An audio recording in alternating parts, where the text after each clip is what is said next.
क्या किसी को धमकी देना अपराध है? Whether threatening someone is a crime? जी हाँ, धमकी देना अपराध हो सकता है, मगर हर तरह की धमकी अपराध नहीं होती। फॉर एग्जाम्पल, अगर आपका बॉस आपको नौकरी से निकालने की धमकी देता है तो ऐसी धमकी क्रिमिनल नहीं मानी जाएगी। किसी भी इंसान को 3 चीज़ों से बहुत प्यार होता है। पहला खुद से, यानी अपने शरीर, अपनी बॉडी से। दूसरा अपने मान सम्मान, अपनी रेपुटेशन से। और तीसरा अपनी संपत्ति से या अपनी प्रॉपर्टी से। इंसान इन 3 चीज़ों को बचाने के लिए कुछ भी कर सकता है। तो अगर एक इंसान दूसरे इंसान के पर्सन, रेपुटेशन या प्रॉपर्टी को नुकसान पहुंचाने के लिए धमकी देता है तो ऐसा इंसान आईपीसी के सेक्शन 503 में गिल्टी माना जाएगा। अब ये सेक्शन 503 है क्या? सेक्शन 503 डील करता है क्रिमिनल इंटिमिडेशन से। इंटिमिडेशन का मतलब होता है थ्रेट, यानी किसी को डराना, धमकाना। But as I said before, threat itself is not criminal, but a threat becomes criminal if it is given to cause injury to person, reputation or property of another person in order to make him do something which he is not legally bound to do. किसी भी person को section 503 के under charge करने के लिए ये सब conditions fulfil होनी चाहिए। Condition number 1, one person should threaten another person, यानी एक पर्सन दूसरे पर्सन को थ्रेटन करता है। Condition number 2, the threat should be given to cause injury to person, reputation or property of the person to whom threat is given, or threat should be given to cause injury to the person or reputation of someone in whom the receiver of the threat is interested.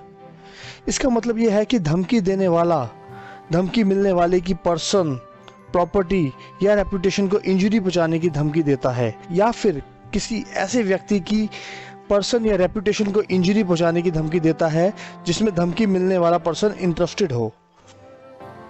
चलिए इसको कुछ example से समझते हैं। Example number 1, mister X mister Y को जान से मारने की धमकी देता है। This is threat to cause injury to person. Example 2, एक फिल्म एक्ट्रेस फिल्म प्रोड्यूसर को धमकी देती है कि अगर वो उसे उसकी अगली फिल्म में कास्ट नहीं करता तो वो उसके अगेंस्ट सोशल मीडिया पर सेक्सुअल हरासमेंट के चार्जेस लगा देगी। This is threat to cause injury to reputation. In fact जितने भी ब्लैकमेलिंग के केसेस होते हैं वो क्रिमिनल इंटिमिडेशन ही माने जाते हैं। Example number 3, mister X mister Y को धमकी देता है कि अगर मिस्टर वाई मिस्टर एक्स के अगेंस्ट कोर्ट केस करता है तो मिस्टर एक्स मिस्टर वाई के घर को आग लगा देगा। This is threat to cause injury to property. Example number 4, mister X mister Y को धमकी देता है कि अगर मिस्टर वाई मिस्टर एक्स के अगेंस्ट कंप्लेंट फाइल करता है तो वो मिस्टर वाई की बीवी और बच्चों को जान से मार डालेगा।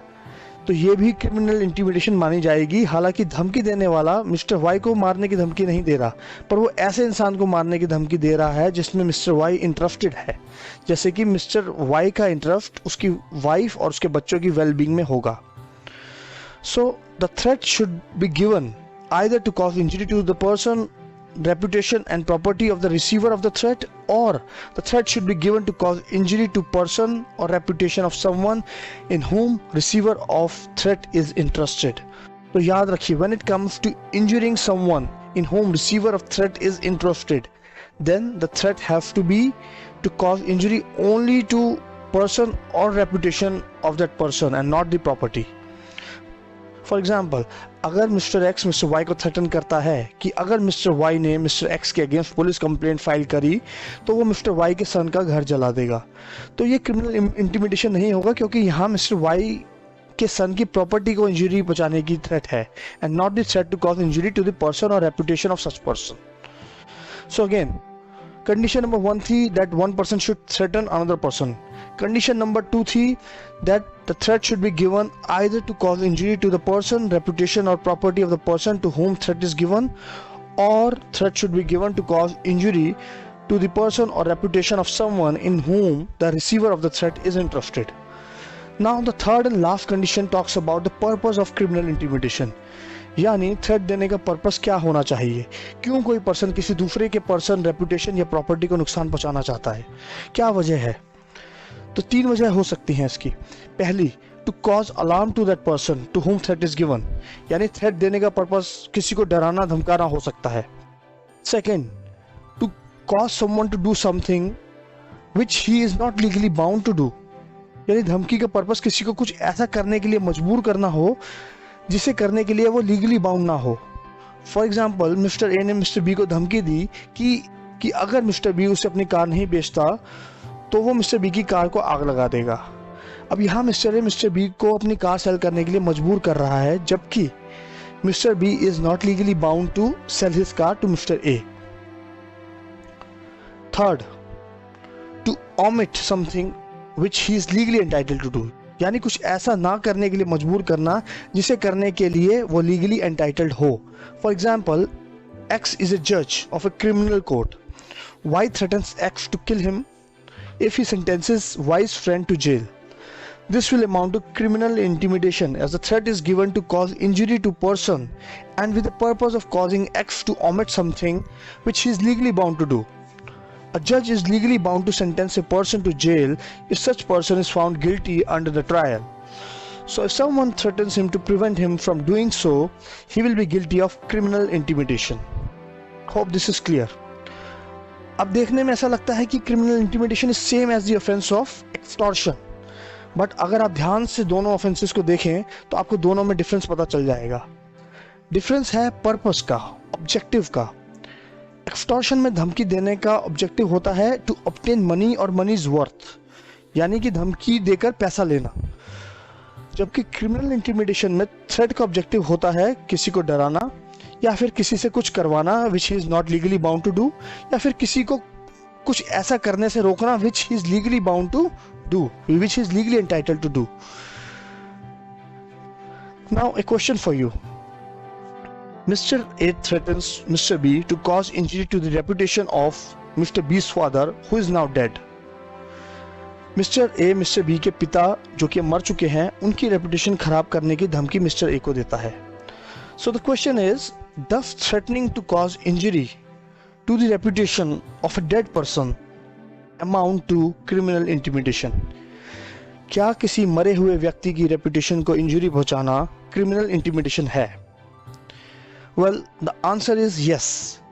Explanation to section 503 covers injury to reputation of a deceased person within the purview of criminal intimidation. तो अगर आप किसी मरे हुए इंसान की रेपुटेशन को हार्म करने की धमकी देते हैं तो वो भी क्रिमिनल इंटिमिडेशन माना जाएगा। Now, what is the punishment for criminal intimidation under IPC? Criminal intimidation की डेफिनेशन दी गई है सेक्शन 503 में, बट पनिशमेंट सेक्शन 503 में प्रिस्क्राइब नहीं है। पनिशमेंट दी गई है सेक्शन 506 में। सेक्शन 506 में पनिशमेंट को 3 कैटेगरीज में डिवाइड किया गया है। First category, for simple cases of criminal intimidation. Simple case of criminal intimidation का मतलब है जहां जान से मारने की धमकी या ग्रीवियस हर्ट की धमकी या किसी की प्रॉपर्टी को आग लगाने की धमकी के अलावा कोई और धमकी दी गई हो। The prescribe punishment for simple case of criminal intimidation is either 2 years of imprisonment or fine or both. Now the second category of punishment, अगर कोई व्यक्ति किसी को जान से मारने की धमकी देता है या फिर ग्रीवियस हर्ट की धमकी देता है या फिर किसी की प्रॉपर्टी को आग लगाने की धमकी देता है, then such person is liable for punishment of 7 years of imprisonment or fine or both. एक तीसरी कैटेगरी भी है पनिशमेंट की, where the threat given is to impute unchastity to a woman, यानी अगर कोई किसी वुमन के कैरेक्टर को, उसकी चरित्रता को खराब करने की धमकी देता है, then such act will amount to criminal intimidation and will be punishable with an imprisonment of 7 years or fine or both. The offense of criminal intimidation is non-cognizable and bailable. चलिए एक बार क्रिमिनल इंटिमिडेशन की actual definition देख लेते हैं और कुछ keywords बनाते हैं सो दैट आपको रिवाइज करने में और आपको रिकॉल करने में हेल्प हो।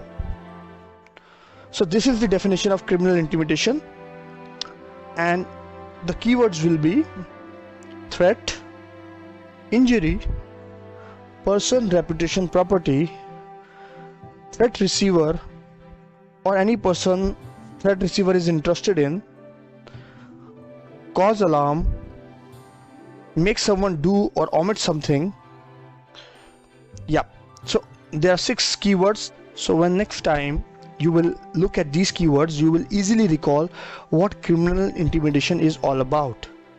I hope This is all clear, and I'll see you in the next lecture.